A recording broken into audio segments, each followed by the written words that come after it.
My friend benefiting from subsidy scam said they were tired of making money.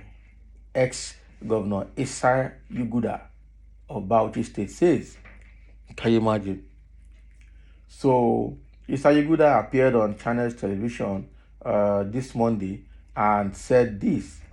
Okay, so they were tired of making money, so they knew it was a scam, and they've uncovered them for a long time, but nothing has happened to them. This is quite unfortunate in this country. The former governor of Bauchi State and former Minister of Aviation, Yuguda, has again echoed that the monies being paid as subsidy on fuel products in Nigeria was a scam. Wow. He stated that a few people were siphoning the financial resources of the country at the detriment of the masses. He spoke this Monday during an interview on Channels Television Sunrise Daily. He explained that the perpetrators of the subsidy scam had made so much money from Nigeria and had brought the nation to its knees financially. He narrated an incident when a friend of his had highlighted the kind of money made from the scam. I remember a friend of mine in the oil industry who, during a meeting of an economic think tank, he called the then president aside and said, "Mr. President, please stop this subsidy. We are tired of making money." Can you imagine? Yuguda, however, did not name the friend or the president involved. He also noted that we are bringing in this fuel at an elevated cost, and half of it is exported out of Nigeria by the same people collecting money for it. This is how bad it is. This is how dangerous it is. Subsidy was claimed on pipelines that never existed. Invoice is created and NNPC just pays. And this is the reason why NNPC is about the most corrupt state-owned oil firm in the world. Okay? And that is why all of them are fighting to remain there in NNPC and to remain relevant. There's no way this scam can be going on and the government is not aware. Just like the case of terrorism in Nigeria. The government knows the terrorists and knows the leaders and the sponsors of the terrorism, but they just can't touch them. The same thing in this fuel subsidy. They know the scammers, they know the people involved, but for some reason they can't stop them. And the only reason they can't stop them is that there are too many people benefiting from it.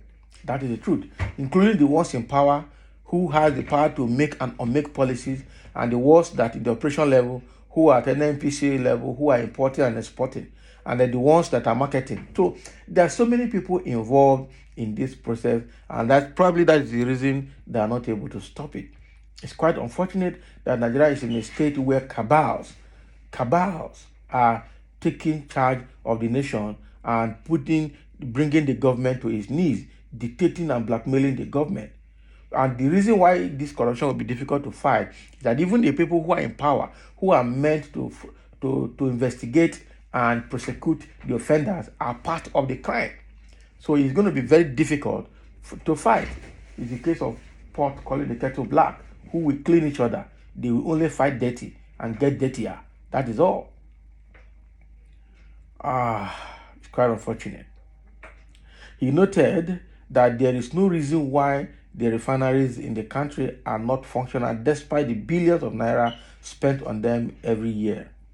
The former governor also called for the prosecution of those involved in the subsidy scam, noting that since 2009, a committee he headed had uncovered the scam and drawn government's attention to it, and that the scam has grown over time. The records are all there, and there is no time limit to investigate these people. If government has the political will, these individuals can be held to account, he said. He also said the former President Muhammadu Buhari must have known of the subsidy scam since he was the President and Minister of Petroleum. All of this started with the military. We carried over some of these behaviors from the military down to the democratic system.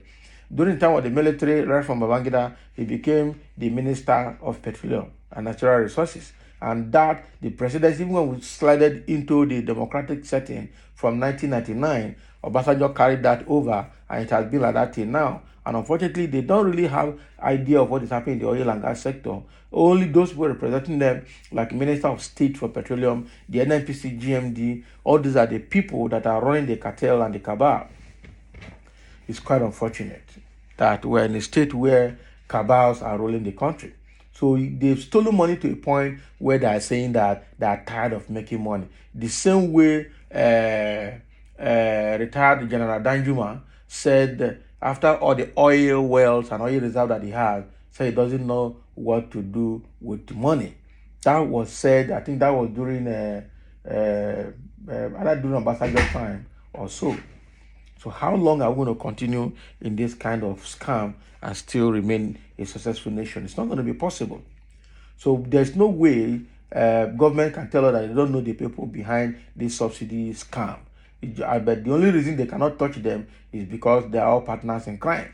They're eating and dining and whining together. They make to us during the day at the press. At night they meet where they meet and they do their thing. That is how unfortunate the situation is. Somebody is asking here, who will arrest them? Nobody will arrest them because the government of the day and the past government are also accomplices in this matter.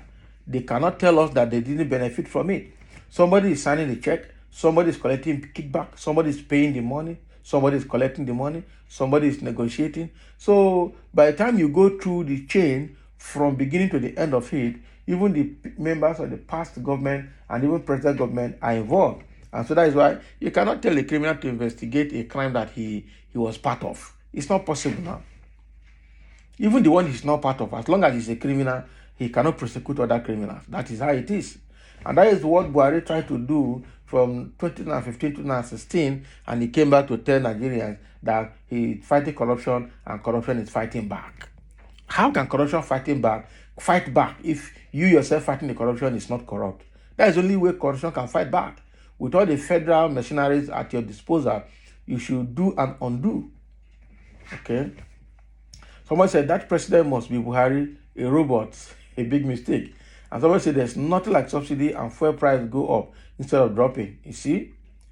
At the detriment of suffering Nigerians. Your children will now think that other children, fathers are lazy and not hardworking. It is a matter of time.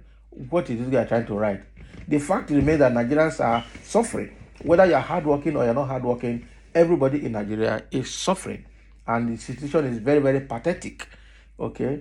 Nigerians are suffering. There's no two ways about it. Nigerians are suffering. And something has to be done about it. So that is what is coming from Issa Yuguda about the scam called fuel subsidy in Nigeria. And the way it is, Nigeria is not going to be able to curb it. Nigeria is not going to be able to counter it because all of them involved are members of the same team. Whether the member of the day team or the night team, they know themselves. So thank you for listening. Let's have your comment on this fuel subsidy matter.